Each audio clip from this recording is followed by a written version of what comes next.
ಇತ್ತೀಚೆಗೆ ಸುದ್ದಿ ಮಾಧ್ಯಮದ ಮೂಲಕ ಶ್ರೀ ದುರ್ಗಾಕುಮಾರ್ ನಾಯರ್ಕೆರೆ ಮತ್ತು ಅವರ ತಂಡದವರು ನಮ್ಮ ಭಾಷೆ, ಆಚಾರ, ಆಚರಣೆ, ಸಂಪ್ರದಾಯಗಳ ಒಟ್ಟು ಸಂಸ್ಕೃತಿಯನ್ನು ಉಳಿಸುವ ಸದುದ್ದೇಶದಿಂದ ಸೋಪಾನೆ ಸೊಗಡು ಅನ್ನುವ ವಿನೂತನ ಕಾರ್ಯಕ್ರಮವನ್ನು ಅತ್ಯಂತ ಯಶಸ್ವಿಯಾಗಿ ನಡೆಸಿದ್ರು.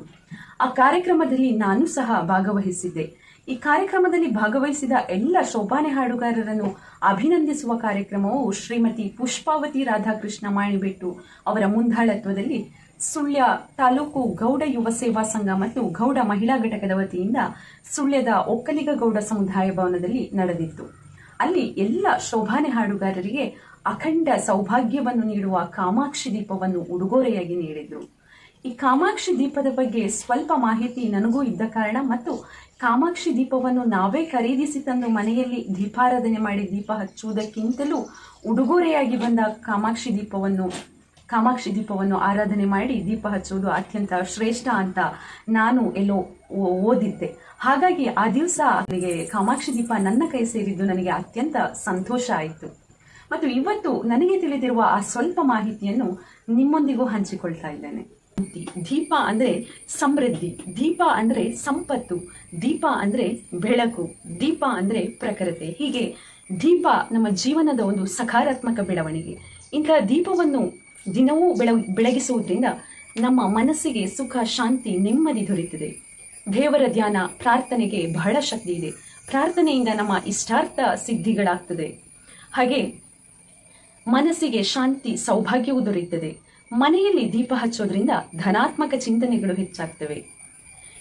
ಹಿಂದೂ ಸಂಪ್ರದಾಯದಲ್ಲಿ ದೀಪಕ್ಕೆ ಬಹಳ ಮಹತ್ವ ಇದೆ. ಯಾವುದೇ ಶುಭ ಕಾರ್ಯಗಳು ಅಥವಾ ಇನ್ನಿತರ ಯಾವುದೇ ಕಾರ್ಯಕ್ರಮಗಳು ಇರಲಿ ಅಥವಾ ಪೂಜಾ ಕೈಂಕರ್ಯಗಳು ನಡಿಬೇಕಾದ್ರೆ ಅದು ಪ್ರಾರಂಭಗೊಳ್ಳುವುದು ದೀಪ ಬೆಳಗಿಸುವುದರ ಮೂಲಕವೇ. ಹೀಗೆ ದೀಪಕ್ಕೆ ಬಹಳ ಪ್ರಾಮುಖ್ಯತೆ ಇದೆ. ದೀಪ ಹಚ್ಚೋದ್ರಿಂದ ಅಲ್ಲಿಯ ವಾತಾವರಣ ಶಾಂತಿ, ನೆಮ್ಮದಿ ಮತ್ತು ಧನಾತ್ಮಕ ಚಿಂತನೆಗಳು ಹೆಚ್ಚಾಗ್ತದೆ ಅಂತ ಇದು ವೈಜ್ಞಾನಿಕವಾಗಿಯೂ ದೃಢವಾದ ಸತ್ಯ. ಬಹಳ ಹಿಂದೂಗಳು ತಮ್ಮ ಮನೆಗಳಲ್ಲಿ ಕಾಮಾಕ್ಷಿ ದೀಪವನ್ನು ಹಚ್ತಾರೆ. ಹಾಗಾದ್ರೆ ಈ ಕಾಮಾಕ್ಷಿ ಯಾರು?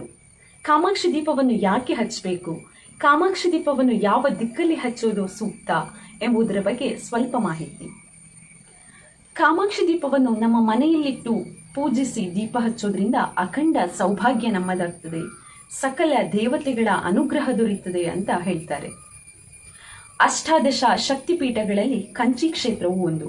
ಇಲ್ಲಿ ಕಾಮಾಕ್ಷಿ ದೇವಿ ನೆಲೆಗೊಂಡಿದ್ದಾಳೆ. ಕಾಮಾಕ್ಷಿ ಜಗನ್ಮಾತೆ ಪಾರ್ವತಿಯ ರೂಪ. ಶಿವನನ್ನು ಕುರಿತು ತಪಸ್ಸು ಮಾಡುವ ಕಾಮಾಕ್ಷಿ ಅವನನ್ನು ಒಲಿಸಿಕೊಂಡು ಪರಶಿವನ ಕೈ ಹಿಡಿತಾಳೆ.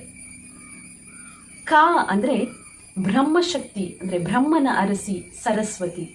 ಮಾ ಅಂದ್ರೆ ವಿಷ್ಣು ಶಕ್ತಿ, ವಿಷ್ಣು ಪತ್ನಿ ಮಹಾಲಕ್ಷ್ಮಿ. ಅಕ್ಷಿ ಅಂದ್ರೆ ಕಣ್ಣುಗಳು. ಈ ಕಾಮಾಕ್ಷಿ ದೇವಿ ಸರ್ವ ದೇವತೆಗಳಿಗೆ ಶಕ್ತಿ ಕೊಡುವ ದೇವಿ ಅಂತ ಹೇಳ್ತಾರೆ.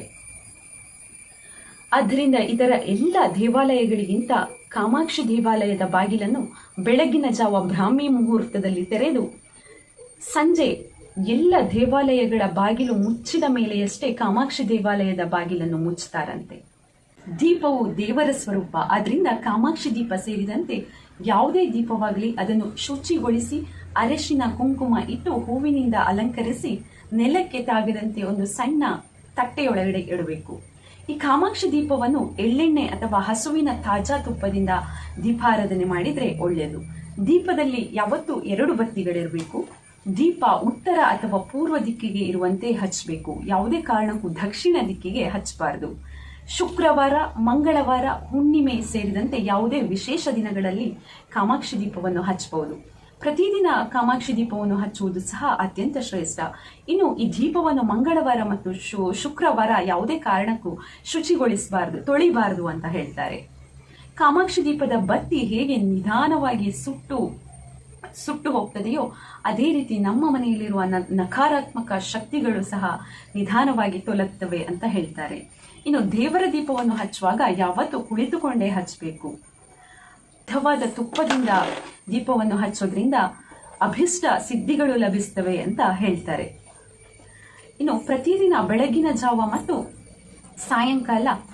ಸಾಯಂಕಾಲದ ಸಮಯದಲ್ಲಿ ಕಾಮಾಕ್ಷಿ ದೀಪವನ್ನು ದೀಪಾರಾಧನೆ ಮಾಡುವುದರಿಂದ ಸಕಲ ರೀತಿಯಲ್ಲೂ ಒಳ್ಳೆಯದಾಗ್ತದಂತೆ. ಹಾಗಾಗಿ ನನಗೆ ಕಾಮಾಕ್ಷಿ ದೀಪದ ಬಗ್ಗೆ ತಿಳಿದಿರುವ ಸ್ವಲ್ಪ ಮಾಹಿತಿಯನ್ನು ನಿಮ್ಮೊಂದಿಗೆ ಹಂಚಿಕೊಂಡಿದ್ದೇನೆ. ನಿಮಗೂ ನಿಮ್ಮ ಮನೆಗಳಲ್ಲಿ ಕಾಮಾಕ್ಷಿ ದೀಪವನ್ನು ಬೆಳಗುವ ಮನಸ್ಸಿದ್ರೆ ನೀವು ಸಹ ಪ್ರತಿದಿನ ದೀಪವನ್ನು ಹಚ್ಚಿ ಅಖಂಡ ಸೌಭಾಗ್ಯವನ್ನು ನಿಮ್ಮದಾಗಿಸಿಕೊಳ್ಳಿ.